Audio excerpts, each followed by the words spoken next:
మీకు ఈ వీడియో నచ్చినట్లయితే ఈ వీడియోని లైక్ చేయండి, సబ్స్క్రైబ్ చేయండి. గుడి నుంచి ఇంటికి రాగానే భాగి లోపలికి వెళ్తూ మనోహరి కట్టిన ఆ తాయెత్తుని చూస్తూ ఉంటుంది.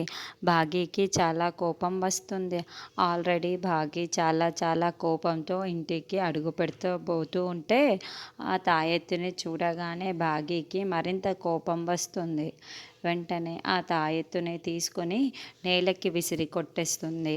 అప్పుడే మనోహరికి అక్కడికి వచ్చి, ఏయ్ ఏం చేస్తున్నావు?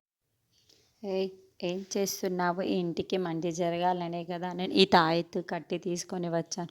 నువ్వు ఎందుకు ఇలా పీకి పాడేశావు? నేను నిన్నే అడుగుతున్నాను. నేను అడుగుతుంటే నువ్వు నా మాత్రం ఎందుకు మాట్లాడకుండా అలా చూస్తూ నిల్చున్నావేంటి? ఎందుకు తీసేశావు? నిన్నే అడుగుతున్నది, చెప్పు మిస్సమ్మ చెప్పు అని మనోహరి అరుస్తూ ఉంటుంది. అప్పుడు భాగి చాలా కోపంలో చంపేస్తా అని వేలు చూపిస్తూ వార్నింగ్ ఇస్తూ ఉంటుంది. పిల్లలు పెద్దవాళ్ళు ఉన్న ఈ ఇంట్లో ఇలాంటి పిచ్చి పిచ్చి తాయెత్తులు తీసుకొని వచ్చి కడుతూ ఉంటే నేను చూస్తూ ఊరుకుంటానా అని అనుకుంటున్నావా?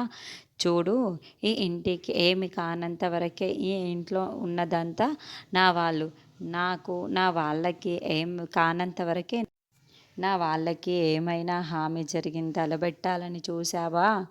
అప్పుడు నేనేం చేస్తానో నాకే తెలియదు.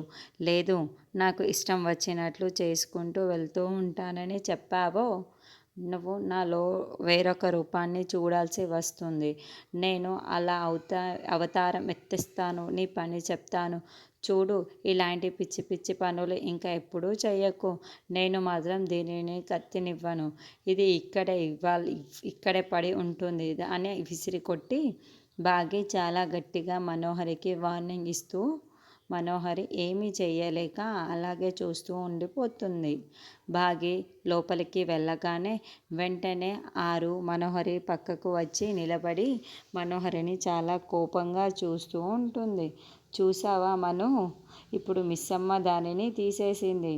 అంతా కూడా వెళ్ళగలను, తిరగలను. ఇప్పుడు ఎవ్వరిని ఏమీ చెయ్యలేవు. నేను ఉండగా నా కుటుంబానికి నువ్వు ఏమీ చెయ్యలేవు అని ఆరు చాలా గట్టిగా సంతోషపడుతూ మనోహరి పైన కోపంగా రగిలిపోతూ చూస్తూ ఉంటుంది.